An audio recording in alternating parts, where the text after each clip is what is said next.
Popular ফ্রন্টের শ্রী মোহাম্মদ নওশাদ সিদ্দিকীকে তার বক্তব্য রাখার জন্য অনুরোধ করছি।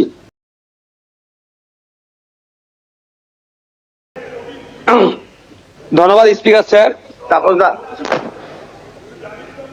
আপনাকে অল ইন্ডিয়া সেকুলার ফ্রন্ট পার্টির পক্ষ থেকে স্বাগত জানাচ্ছি স্পিকার নির্বাচিত হওয়ার জন্য।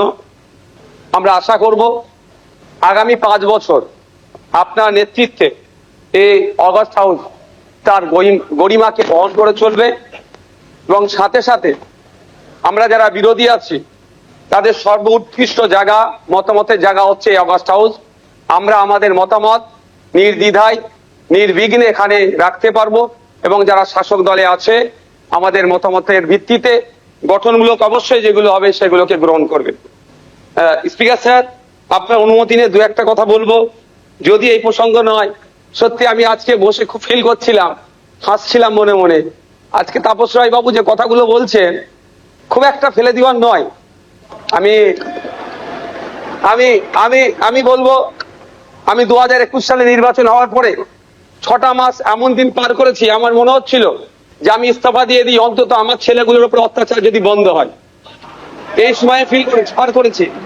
পোস্টপোল ভায়োলেন্সে 2021 সালে, আমি এতে কিন্তু বিজেপিকে দরার সার্টিফিকেট দিচ্ছি না, কিন্তু 2021 সালে যে সমস্যার সম্মুখীন আমরা হয়েছিলাম, আমাদের কর্মী খুন হয়েছিল, একাধিক বাড়িঘর লুটপাট হয়েছে, ভাঙচুর হয়েছিল, সেই অর্থে। তবে হ্যাঁ, একটা জিনিস, এই 2026-এ দাঁড়িয়ে কিন্তু বেশ কিছু ধর্মের স্থান আক্রান্ত হয়েছে। মাননীয় মুখ্যমন্ত্রী মহাশয়কে এবং বিজেপি যারা আছে তাদেরকে বলবো সেইগুলো আপনারা লক্ষ্য রাখবেন, সেগুলো লক্ষ্য রাখবেন। আজকে এই হাউসে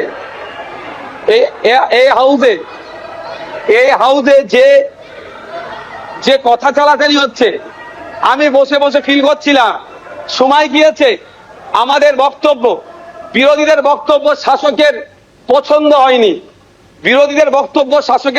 হয়নি, চিৎকার করে বন্ধ করে দেওয়া হয়েছে। এই হাউসেও কিন্তু 21 থেকে 26 আমরা দেখেছি। আমরা আশা করব ওই দিনটা আসবে না।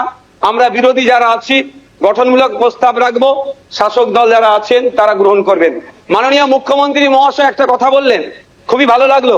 আমরা যারা একাধিকবার বিভিন্ন দপ্তরে লেটার করেছি, ন্যূনতম রেকগনাইজ আমাদের লেটারকে করা হয়নি, ইনক্লুডিং চিফ মিনিস্টারের কাছে।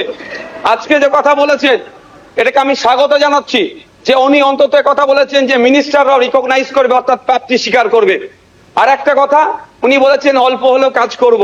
আমরা বিরোধী, আমরা পজিটিভ কথা বলবো, রাজ্যের স্বার্থে বলবো, রাজ্যের জনগণের স্বার্থে বলবো। অহেতুক বিরোধিতা করার জন্য বিরোধিতা আমরা করব না। সুতরাং মুখ্যমন্ত্রী মহাশয়কে বলবো, অল্প নয়, আমরা যেগুলো আর্গুমেন্ট করব, আমরা যে ডিমান্ডগুলো রাখবো, ব্যক্তি স্বার্থের জন্য নয়, মানুষের স্বার্থে, নির্বাচিত হয়ে এসেছি তাদের স্বার্থে, সেগুলো আপনি পুরোপুরি যদি আমাদের জন্য, বাংলার মানুষের জন্য করেন, আমরা আপনার কাছে অবশ্যই কৃতজ্ঞ থাকবো। আবারও মুখ্যমন্ত্রী মহাশয়কে ধন্যবাদ জানাবো। দীর্ঘদিনের স্বপ্ন এটা আমাদের সকলেরই, যে আমাদেরকে নির্বাচিত করে এই হাউসের মধ্যে পাঠাচ্ছে। মাসের শেষে আমরা 1,21,000 টাকা নিয়ে বাড়ি যাচ্ছি।